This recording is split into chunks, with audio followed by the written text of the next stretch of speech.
Ontem, o ex-governador paulista Geraldo Alckmin oficializou a sua filiação ao PSB para provavelmente ser vice de Lula. E não poupou elogios ao ex-presidente, que disse ser aquele que melhor reflete o sentimento de esperança do povo brasileiro. Do outro lado, o governo de Jair Bolsonaro tenta desviar-se do escândalo do Ministério da Educação.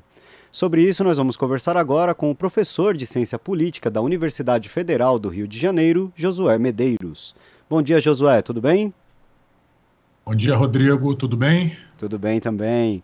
Josué, parece estar pavimentada a chapa Lula-Alckmin para as eleições presidenciais desse ano.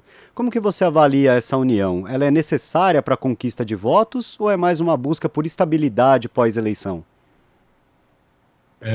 Bom, Rodrigo, acho que isso é uma ótima pergunta. Eu acho que o Lula, essa semana, se constituiu como uma frente ampla, né? A gente, na ciência política, na sociedade civil, aí na mídia progressista, debateu bastante ano passado, né, a polêmica entre frente ampla e frente de esquerda, e a gente afirmava, muitos na ciência política, enfim, muitos nesse campo, que não seria possível uma frente ampla com partidos de centro-direita. E o Lula, percebendo isso, atraiu uma liderança desse campo para um partido de esquerda, que é o PSB, né? E na mesma semana ele conseguiu construir aí um bom acordo, né, uma boa convergência com Guilherme Boulos, que retira a candidatura a governador em São Paulo. Tudo indica que para apoiar o Haddad, do PT, e recebeu o apoio do PT e do Lula em 2024. Então o Lula está fechando aí do PSOL com Boulos ao Alckmin, que é uma liderança de direita, de centro-direita, a gente pode falar assim. Eu acho que o primeiro momento, esse movimento é para a estabilidade, como você falou, né, para garantir uma estabilidade não só na eleição, mas caso vença, né, para destravar vetos das elites, para poder estabelecer pontes com setores que ainda desconfiam muito do que seria um governo de esquerda no Brasil, apesar das experiências que a gente teve, que foram experiências de fortalecimento da democracia, né, em todos os sentidos. Mas com a polarização, a gente está tendo um movimento de que o segundo turno vem para o primeiro turno, né? Lula e Bolsonaro viram esponjas de voto, vão concentrando muitos votos, e a eleição pode ser decidida por uma pequena margem no primeiro turno. E aí, nesse caso, uma aliança como alguém como o Alckmin pode servir também para isso, né? Se aquele empurrãozinho final, aquela porcentagem final ali de percentagem final de 3, 4%, que garante aí uma vitória no primeiro turno. Há quem aponta também um certo temor com essa união, né, Josué? Lembrando que houve com Michel Temer, então vice da presidenta Dilma, né, que participou das articulações para derrubá-la. Esse risco é real? Ou o cenário de 2015, 2016 não é algo que vai se repetir com tanta facilidade assim? Não vai se repetir com tanta facilidade. O risco é real na medida em que as nossas instituições, desde o golpe de 2016, estão em frangalhos, né? E a vitória do Bolsonaro em 2018 confirmou isso, porque é uma vitória que se constrói a partir da prisão ilegal do presidente Lula. Ele liderava as pesquisas, né? E quando ele sai, o Bolsonaro cresce. E depois, com tudo que o Bolsonaro fez, as nossas instituições só derreteram. Então, esse risco vai acontecer, assim, esse risco existe independente da composição da chapa, isso que eu quero dizer, né? De uma instabilidade institucional que põe a fim, de novo, a um mandato da esquerda. Mas, ao mesmo tempo, o que a sociedade tem gritado, acho que todas as pesquisas mostram isso, é que ninguém aguenta mais, né? Ninguém aguenta mais a crise econômica, ninguém aguenta mais a crise social, basta andar pelas cidades para ver o que está acontecendo com o povo pobre, ninguém aguenta mais a crise política, o próprio empresariado começa a perceber que essa situação é disfuncional, né? Essa situação de total instabilidade prejudica aqueles que querem trabalhar, empreender, que querem, né, fazer suas empresas crescerem nos mais diferentes ramos. Então, eu acredito que a gente vai ter, em 2023, caso o presidente Lula e o governador Geraldo Alckmin vençam as eleições, como presidente e vice-presidente, um governo de reconstrução nacional, em todas essas esferas, né? Reconstrução econômica, reconstrução social e reconstrução das instituições políticas. Falando um pouco agora sobre o escândalo dos pastores que estavam ali cobrando propina para agilizar a liberação de verbas no Ministério da Educação, ontem o Procurador-Geral da República, Augusto Aras, pediu ao STF para abrir investigação. Já do lado do governo Bolsonaro, houve apenas algumas manifestações de apoio ao ministro Milton Ribeiro. Além do áudio dele e das declarações de prefeitos, ontem se revelou que os pastores tinham uma certa frequência no Palácio do Planalto. Como você avalia essa situação? Esse escândalo pode atingir o Bolsonaro?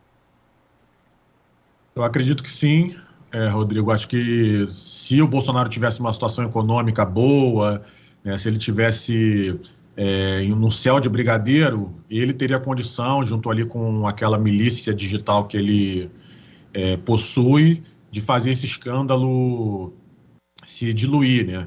E junto também com a blindagem que ele tem no Congresso, com o Arthur Lira, e no Judiciário, com a Procuradoria-Geral, com Aras.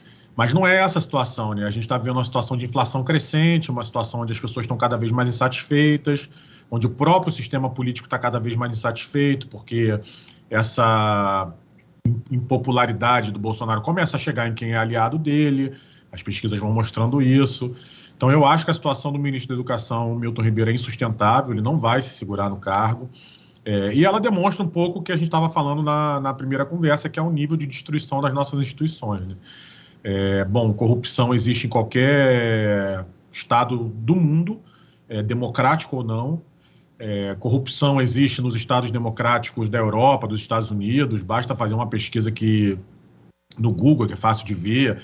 Políticos que são investigados, que são punidos, mas esse tipo de coisa que a gente vê no governo Bolsonaro com a vacina, né, uma tentativa de roubar com a vacina, ou uma tentativa de corromper prefeitos com uso de pastores, né, isso é um padrão novo e que demonstra muito a destruição das nossas instituições. A queda do Milton Ribeiro não vai significar uma reconstrução do MEC, mas só vai vir depois, mas vai ser mais um momento aí de batalha para acabar com esse pesadelo e tirar o Bolsonaro da presidência. Pois é, e o Milton Ribeiro, primeiro ele disse que os pastores, esse contato com os pastores, né, foi um pedido do Bolsonaro. Depois, em uma outra entrevista, disse que não era nada disso, que o Bolsonaro não tinha nada a ver com a história.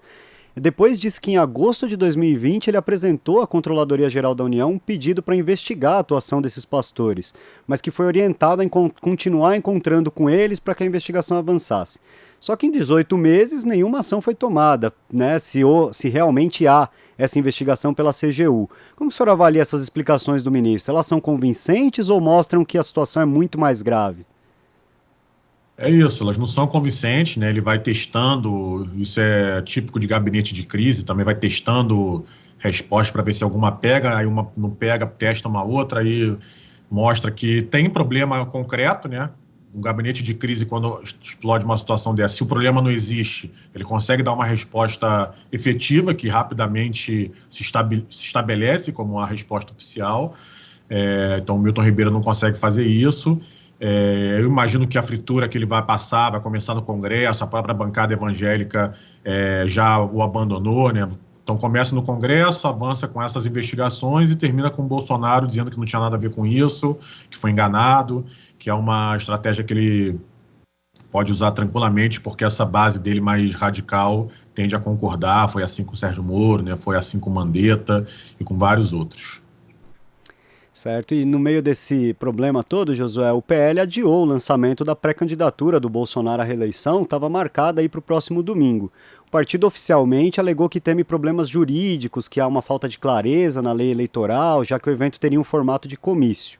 No entanto, o adiamento também se dá em meio ao escândalo no MEC e a denúncia contra a ex-assessora do Bolsonaro, a Valderice dos Santos da Conceição, conhecida como a Valda Açaí, apontada como funcionária fantasma do então deputado, né? Como o senhor avalia esse adiamento aí do PL? Isso pode estar ligado a um desgaste do Bolsonaro mais forte nesse momento?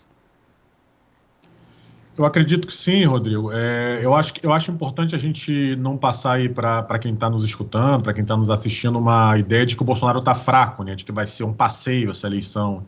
As pesquisas vêm demonstrando uma recuperação mínima, mas regular, da popularidade dele, das intenções de voto, sempre dentro da margem de erro, mas quando você olha isso 3 meses, começa a sair da margem, né? É uma tendência mesmo. É uma recuperação de 1, 2 pontos a cada mês, é pouco, é fruto do auxílio, sem dúvida nenhuma, dá para ver pela segmentação também. Só que é isso, se o país estivesse bem, essa recuperação não seria de 1, 2%, teria uma recuperação fora da margem já desde a primeira pesquisa. Mas, de todo modo, o Bolsonaro será um candidato competitivo, é difícil imaginá-lo fazendo menos de 30%, tem a máquina, tem esse exército, ele é o político que derrotou o PT uma vez já, então isso para o eleitor de direita é muito importante, mas, ao mesmo tempo, a gente não precisa construir um quadro em que não tem como vencer, que não tem como ele ser derrotado. Esse adiamento que você acabou de citar é um exemplo. Ele não aconteceria se as coisas estivessem bem. Tem um problema jurídico que o PL alega, mas resolveria fácil com uma consulta. Mas agora, por que eles vão fazer esse lançamento com essa agenda negativa? Eles têm que esperar alguma semana, um time que só o lançamento repercuta. E se fosse agora não ia ser assim, né? Porque teria Milton Ribeiro, teria Guerra, teria o Lula com Alckmin. Então, eles vão acabar jogando para algum outro momento em que, supostamente, ele consiga fazer uma repercussão mais positiva desse lançamento. Tá certo, Josué. Eu quero agradecer a sua participação de hoje aqui no Jornal Brasil Atual e um bom dia para você. Também agradeço, bom dia. Sempre um prazer estar aqui e, quando quiserem, é só chamar que eu volto. Maravilha, com certeza vamos ter muito ainda para conversar. Um abraço. Conversamos aqui com o professor de Ciência Política da Universidade Federal do Rio de Janeiro, Josué Medeiros.